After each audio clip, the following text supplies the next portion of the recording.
You're watching the weekly CFD overview of the global financial markets. The lower political risk in Europe, combined with the solid corporate results, brought optimism among the investors and turned them towards riskier investments. The global markets were mostly up during the past week. This was a result of the investors making a new move after the results of the French presidential elections. In the US, Nasdaq is hitting new historic records almost on a daily basis, led by the growth of the Apple stocks, which price is also at a historical maximum.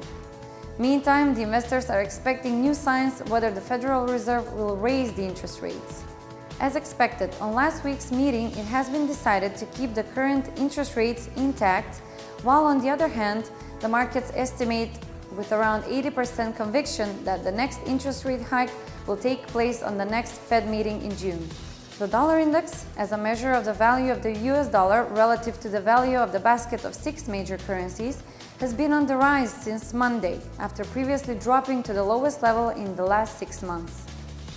On Tuesday afternoon, the dollar index was at the 99.40 level.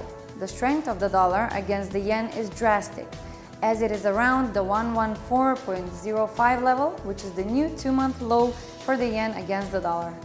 During the night between Sunday and Monday, the euro was traded on its highest level in the past 6 months, but the euphoria balloon regarding the results of the French presidential elections bursted by Tuesday.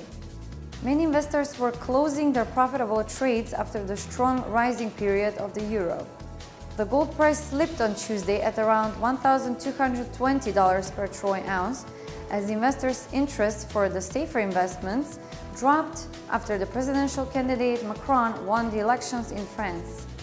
He won the elections with about 65% of the votes. Macron's victory marked the political risk in France and throughout Europe as lowered.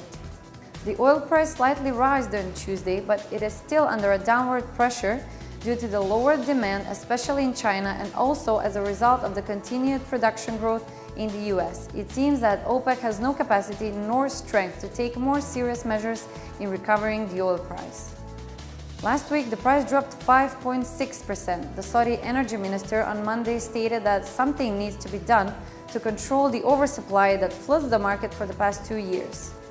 On the 25th of May, officials from this organization will meet in Vienna to try to negotiate a new deal, most likely as an extension to the existing one. You are watching the weekly CFD overview of the global financial markets.